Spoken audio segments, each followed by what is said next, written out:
Hello folks, welcome to the channel and welcome to the man cave. Well, I am a little bit of a fiddler when it comes to motorbikes, that is. And today we're going to be fiddling with my Triumph Speed Twin 1200.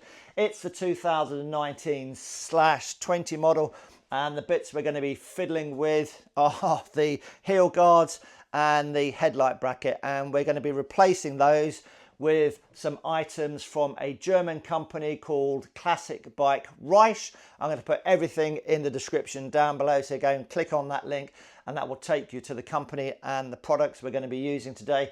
But before we do any of that, let's roll the intro.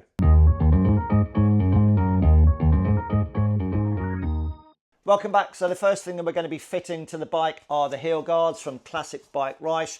They are made of aluminium. They do them in two flavors. They do the all black version, which is the one that I've gone for, and a black and silver version, as you can see here. Cost wise, they cost me just under 130 euros. So not cheap by any stretch of the imagination, but the quality looks very good. So that's the first thing we're going to be fitting, and then once we fitted those, we're going to be fitting the headlight brackets. And the headlight bracket does actually lower the headlight. It just makes the headlight appear to flow better for the profile of the bike. This is from the spill on the website, and then there's a spacer to fit as well if I want to lower the clocks. So it's going to be a 5-minute job for the heel guards, and apparently a 10-minute job to fit the headlight bracket and the lowering bit for the instrument clusters. So without further ado, let's fit them.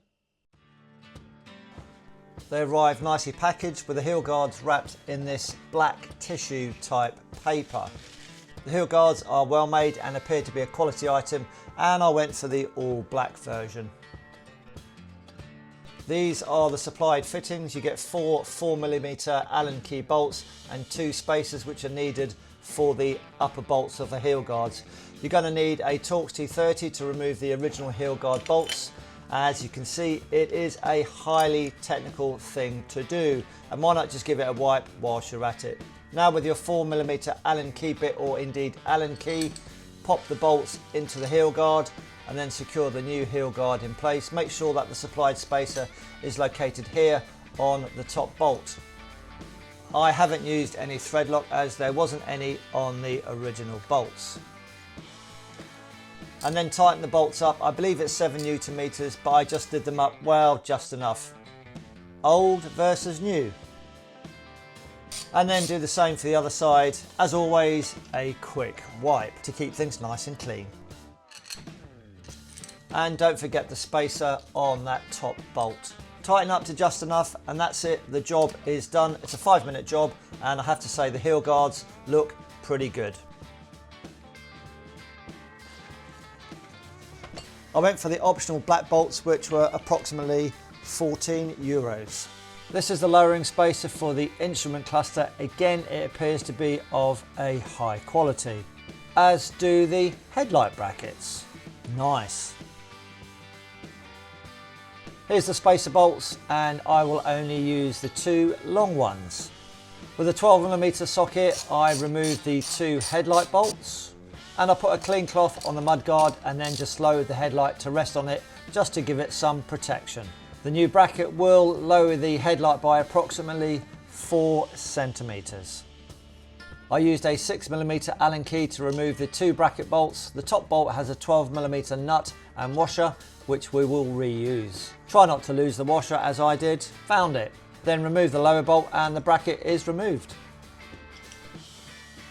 With the optional €12 black bolt kit, 4 of the bolts had smaller shoulders and 2 had taller shoulders. I wasn't sure which went where, so I put the taller ones in the top hole with the washer and the 12mm nut behind it. The others with the smaller shoulders were then used for the lower bracket hole and to secure the headlight. The bottom bolt was tightened with a 5mm Allen key bit, but the top one with the nut and washer on the back uses a 6mm Allen key bit. That's the bolt with the taller shoulders. Again, I tightened all the bolts up to just enough. And then do the same for the bracket the other side. And as always, a quick clean. and then tighten to just enough. And that is both brackets fitted. To avoid any headlight damage, I put a cloth over it. The instrument cluster is secured by these two Torx T30 screws. Undo them and then remove them, as you won't be using them again. Grab the shiny black aluminium spacer. Using a 5mm Allen key bit, we use these long screws to secure the instrument cluster to the bike. The spacer sits like this, and the new screws are fitted from underneath. Initially I used the 5mm Allen key bit to do the screws up, and then tighten them up with a ratchet to just enough. And this movement is absolutely normal. Before I fitted the headlight, I just made sure that all the fittings were nice and secure. And of course, gave it a quick wipe. And the final job was to fit the black headlight bolts, and I hand tightened them and then secured them with the 5mm Allen key bit to just enough. Later on, I'll do a night ride to get the correct headlight angle, and of course a final wipe clean. Well, that's it. We have come to the end of the video. So what are my thoughts on the heel guards, headlamp brackets and lowering spacer from ClassicBike Raisch? Well, the quality really good. You pay for what you get. A little bit expensive, but hey, that's the way it is sometimes. 5 minutes to fit the heel guards, 10 to 15 minutes for the headlamp bracket and the spacer. And the only thing I have to do is go out when it's dark and just make sure that the headlamp is adjusted correctly, so I'm not going to be dazzling any oncoming motorists. And then after a couple of rides, just make sure all the bolts are still nice and secure, and tighten where necessary.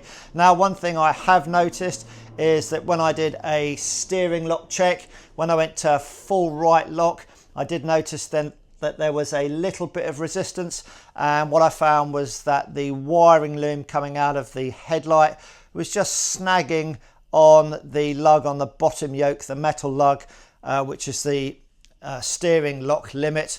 So what I've done is just put a zip tie in there, and that's just raised the wiring loom coming out the back of the headlight, and now I have full and free movement both to the left and to the right. So it really is always best to make sure you've got that full and free movement when you're doing anything to do with cables on your motorbike. So that's it. I think it looks really nice. More than happy with the way it's turned out. And the only thing I'm going to do next, a couple of things really. I've got a set of YSS shocks to fit on the back, so that's going to be the next video.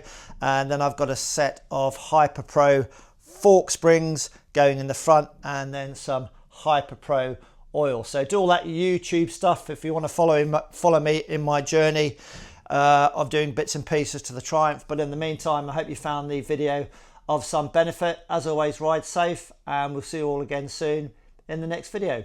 Cheerio for now.